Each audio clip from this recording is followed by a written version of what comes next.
নাই নাই কালি ক্ষোভিত হোৱাৰ বিশেষ একো পৰিৱেশ পোৱাই নাই। সদায় সাধাৰণভাৱে আমাৰ যি ধৰণৰ আলোচনা হয়, তৰ্ক বিতৰ্ক হয়, আলোচনা হয় আৰু সিদ্ধান্ত হয়, কালিও একদম তেনেকুৱা গণতান্ত্ৰিক পদ্ধতিৰে গোটেই কথাখিনি কৈছে। মাজতে প্ৰদ্যুৎ দাই অকণমান মানে প্ৰদ্যুৎ দা আগতে নাহেতো ইয়ালৈ, গতিকে ইয়াৰ ভিতৰৰ পৰিৱেশটো আমাৰ গম নাপায় যে তাত এটা ডেমক্ৰেটিক পৰিৱেশত আমাৰ আলোচনা বিলোচনাৰ মাজেদিয়ে সিদ্ধান্ত হয়।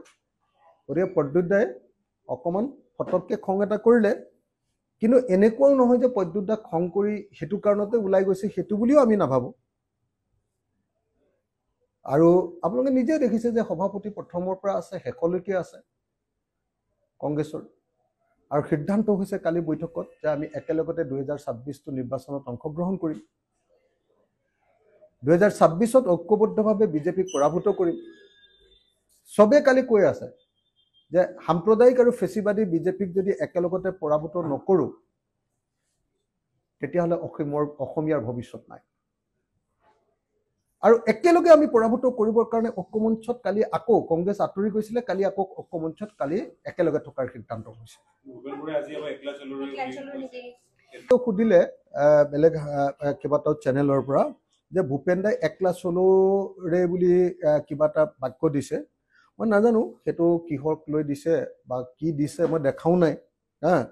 কিন্তু মই নাভাবোঁ যে কালি একেলগতে সিদ্ধান্ত হোৱাৰ পাছত অল পাৰ্টি যিমানকেইটা পাৰ্টি আছে সকলোৱে একেলগতে সিদ্ধান্ত হৈছে, আৰু উদ্যোক্তাসকলে সংবাদমেল পাতি আপোনালোকক জনাই দিছে যে আমি 26ত একেলগে ইলেকশ্যন খেলিম। তাৰপিছত ৰাতিটো এনেকুৱা কোনো ঘটনা ঘটা নাই যে আকৌ ৰিথিংক কৰিব লাগে কথাটোক লৈ,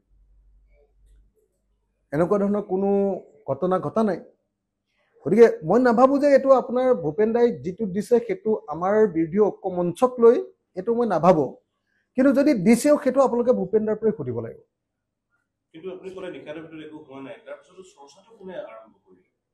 মানে কোনটো চৰ্চা? নহয়, একতা নথকাৰ কোনো প্ৰশ্ন নাই। আমি ৰাইজৰ দলে একদম দৃঢ়তাপূৰ্ণভাৱে দ্ব্যৰ্থহীনভাৱে আপোনালোকৰ সন্মুখত ঘোষণা কৰিছোঁ যে 2026 চনত আমি সকলো বিৰোধী দলে ঐক্যবদ্ধভাৱে বিজেপিৰ বিৰুদ্ধে আমি যুঁজ দিম। আমাৰ ঐক্যমঞ্চ হ'ব আৰু হ'ব। কালি সেই সিদ্ধান্ত কংগ্ৰেছ ওলাই গৈছিলে, কালি কংগ্ৰেছ আকৌ আমাৰ লগত যোগ হৈছে। তাৰ পাছত যদি কিবা ইছ্যুজ আহিছে তেতিয়াহ'লে সেইটোৰ বিষয়ে মই অৱগতই নহয়। গতিকে আপোনালোকে মোক প্ৰশ্ন কৰি থাকিলেও উত্তৰ একো নাপাব, কাৰণ মই সেইটো সম্পৰ্কে সঁচাকৈ অৱগত নহয়। কালি ৰাতি বহুত ৰাতি ঘৰলৈ গৈছোঁ, তাৰপিছত আজি ৰাতিপুৱাৰ পৰা ঘৰত কেৱল মানুহ আৰু মানুহ, তাৰপিছত ডাইৰেক্টলি পাৰ্টিৰ জইনিং প্ৰগ্ৰেম আছিলে, অফিচলৈ আহিছোঁ। আৰু অফিচলৈ অহাৰ লগে লগে আপোনালোকে সুধিছে যে ভূপেন দাই একলা চলোৰে বুলি কিবা এটা লিখিছে। মই কৈছোঁ যে মই সেই বিষয়ে অৱগত নহয়। আমি কালি একেলগতে ইলেকশ্যন খেলিবৰ কাৰণে সিদ্ধান্ত লৈছোঁ। অল পাৰ্টি ঐক্যবদ্ধভাৱে আমি আগবাঢ়ি যাম আৰু বিজেপিক আমি কৰ্মপত্ৰ দলিয়াই পেলাম।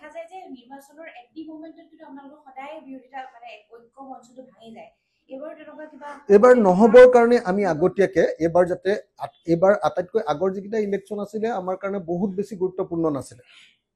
উপনিৰ্বাচন 3টা আছিলে, উপনিৰ্বাচন 2টা আছিলে, সেইকেইটা ধৰক আপোনাৰ ভাগি গ'লেও বাৰু এইটো চৰকাৰ বদলিৰ কথা নাছিলে। MP ইলেকশ্যনততো আমি একেলগতে আছিলোঁ।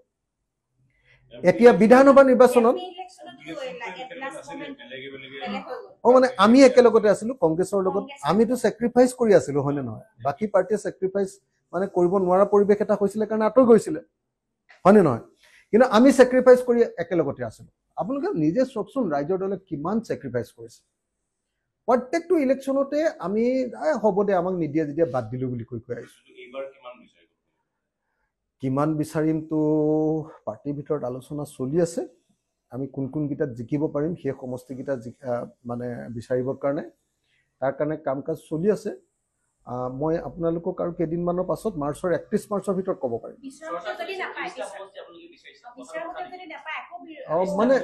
মানে এতিয়ালৈকে 30টা বা 40টা বা 20টা বা 10টা এইটো কথা এতিয়ালৈকে পাৰ্টিৰ ভিতৰতে চৰ্চা হোৱা নাই।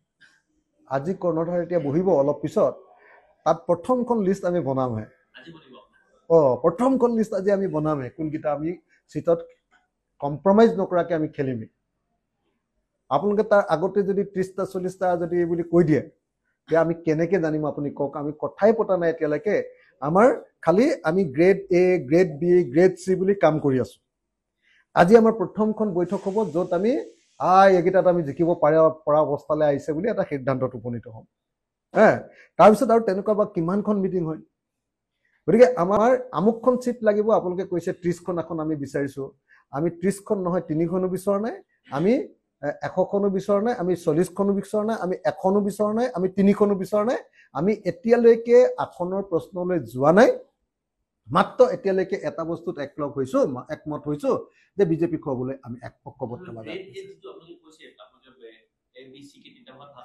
এইবিলাক কথা কৈ এনে খেলি মেলি লগোৱাৰ কি দৰকাৰ পৰিছে সেইটো আপোনালোকক মই এতিয়া নকওঁ আজি আমাৰ সেইটো ৰিভিউ হ'ব কোনোবাটো গ্ৰেড এ গ্ৰেড বিলৈ গুচি যাব কোনোবা গ্ৰেড বি গ্ৰেড এলৈ আহি যাব এইটোতো আপুনি ইভলিউচনাৰী ন কথাটো আমি জানেই যে কেতিয়াবা ভাল হৈ যাব কেতিয়াবা বেয়া হৈ যাব কিন্তু এটা কথা খাটাং মই এটা বস্তুত খাটাং হৈছোঁ যে ৰাইজৰ দল সঁচাকৈ এই মুহূৰ্তত জনগণৰ এটা অতি জনপ্ৰিয় দল উজনিত ৰাইজৰ দলৰ প্ৰতি মানুহৰ যি ব্যাপক সমৰ্থন লাভ কৰিছোঁ আমি মানে এটা ভাল স্বপ্ন দেখিবলৈ এতিয়া আৰম্ভ কৰিছোঁ ত্যাগটোতো থাকিবই বুজাবুজিততো সদায় ত্যাগ থাকিবই আমি ত্যাগ কৰিম কিন্তু ত্যাগ কৰিলেও বুলিও আৰু একেবাৰে কাপোৰ কানিটো খুলি দিব নোৱাৰোঁ নহয় কাপোৰটোতো পিন্ধি থাকিব লাগিব ন পাৰ্টিটোতো ৰখাব লাগিব ন চববাৰেতো আৰু এনেকুৱাও নহয় যে আমি চববিলাক ত্যাগ কৰি আমি একদম মানে কি কয় এইটো ঋষিৰ নিচিনা হৈ যাম মানে হেৰি হৈ যাম কি কয় আপোনাৰ এই সন্যাসীৰ নিচিনা হৈ যাম আৰু বাকীবিলাকে মানে ত্যাগটো নকৰিব এনেকুৱা নহয় আমি কিন্তু আপোনালোকক এটা কথা কওঁ যে ঐক্যবদ্ধ মানেই হ'ল ত্যাগ আৰু ত্যাগ আমাৰ থাকিব